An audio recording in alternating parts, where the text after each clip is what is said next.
Hi guys, welcome back. I hope you're enjoying this series on Kamakhya. I've uploaded many videos. So please do check this out, okay? All of the series, and there is a pre-ordered PDF that's to be had. If you're interested, please drop me an email, tina@tinahills.com. Don't forget to book your readings, pujas, workshops, and so much more. I'll also be introducing different types of puja articles for sale on my YouTube channel. So if you're interested, drop me an email. Now, before I begin, I'm going to tell you one very powerful Vashikaran mantra for, enchanting someone specific using Goddess Kamakhya's energy. So I told you I don't support Vashikaran or anything like that. I don't do any of that. But this is more for educational purposes, learning purposes, or in desperate situations. If you need to, you may use it. So the mantra is Om Namo Kamakshi Devi Amukhi Me Vashanam Kuru Kuru Swaha. Now, Amukhi is where you need to put the name of the person who you want to enchant or bring under control. So, for instance, the person is Arun. So then you have to say Om Namo Kamakshi Devi Arun Me Vashanam Kuru Kuru Swaha. Om Namo Kamakshi Devi Amukhi Me Arun Me Vashanam Kuru Kuru Swaha. So you understood that Amukhi gets replaced with the name. So it's Om Namo Kamakshi Devi Amukhi, which gets replaced by the name Me Vashanam Kuru Kuru Swaha. Okay, now it's a very, very special Kamakhya mantra, and it is great for attracting, controlling, right, hypnotizing someone. For instance, your marriage is failing, then you can, chant this to keep your husband or wife interested. You can even use this with a difficult boss or someone who's really, mother-in-law or someone like that. It'll help you bond better with them. But always remember that don't use this for selfish, ends and purposes or bad intention, because then it's not good. If you use it with good intention, like I want peace with this person, so may this person please be my friend, or this person really hates me and I don't want them to hate me, so you always have good intention. That is deep, that's really important. Okay, now I was talking to you about the three main ceremonies. One is Ambubachi, one is Deodvani, and the third is Durga Puja. Now, what is Ambubachi? Okay, astrologically speaking, in Jyotish, it is mentioned that when the sun enters Gemini and is in Ardra, okay, Ardra Nakshatra in Pada 1, okay, that is known as Bhogkaal, right? When the sun enters Ardra, keep that in mind. Okay, and where is Ardra? Ardra is in Gemini, right? Immediately after Mrigashira, we have Ardra.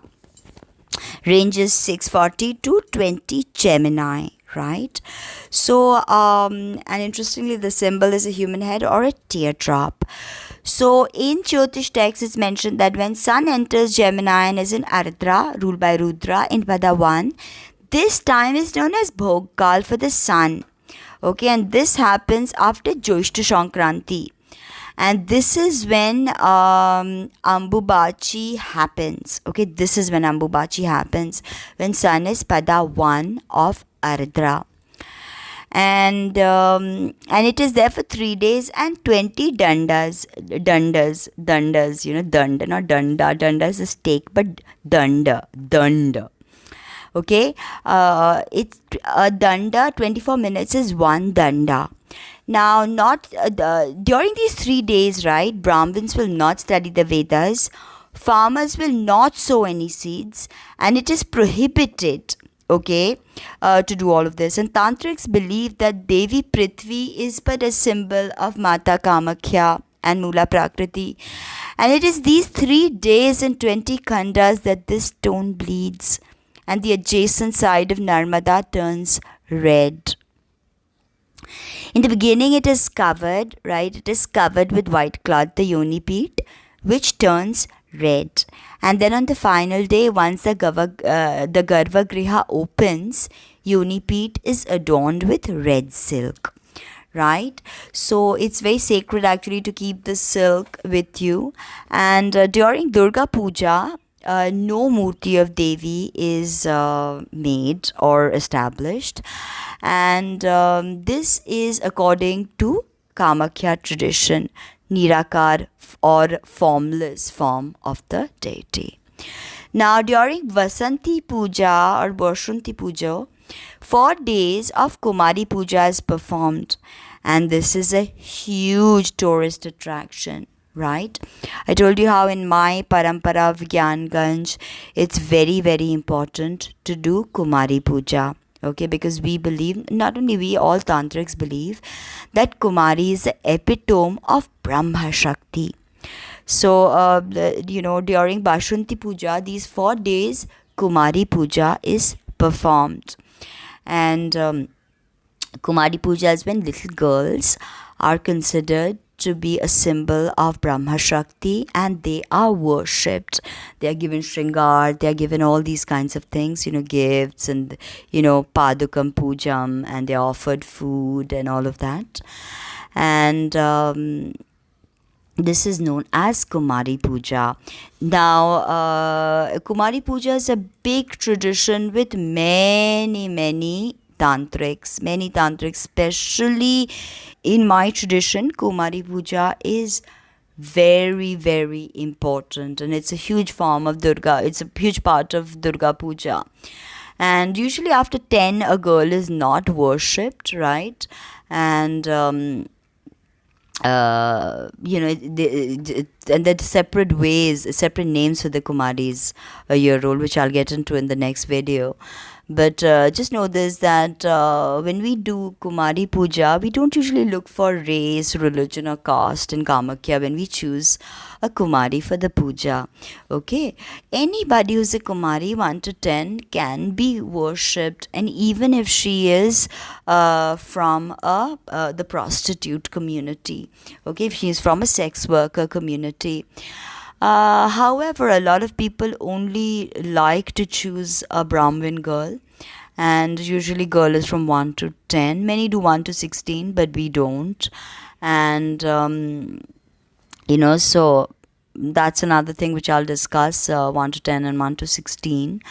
And the thing with Kumari Puja is it is believed to grant many blessings on the worshippers, and definitely removes all danger. Now, it's interesting because when you do Kumari Puja, Yoni Puja, the philosophical basis is to establish the value of women. The maiden, she symbolizes the seed of the powers that regulate creation, stability, destruction. The woman has 3 stages: maiden, mother, crone. So she's the very seed of that, and crone is a whole flower. She's flowered by then.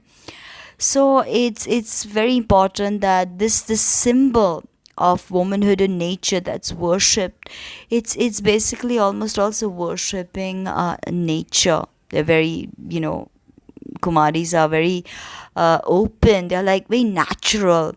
In fact, the great sage Ramakrishna, he worshipped his own wife in the image of a young maiden. He did Yoni Puja to Sharodama. But in Ramakrishna Mission, Kumari Puja is huge, okay, and tons of people gather. So in the next segment, we are going to talk about Kumari Puja and many other esoteric workings of the temple. Thank you, and see you soon. Don't forget to book your readings and your workshops, also your pujas, havans, spells, or any kind of psychic surgery, any kind of, all kinds of things, basically, right? So thank you very much. Do consider becoming a member of this channel. Like, comment, subscribe, share, and see you soon.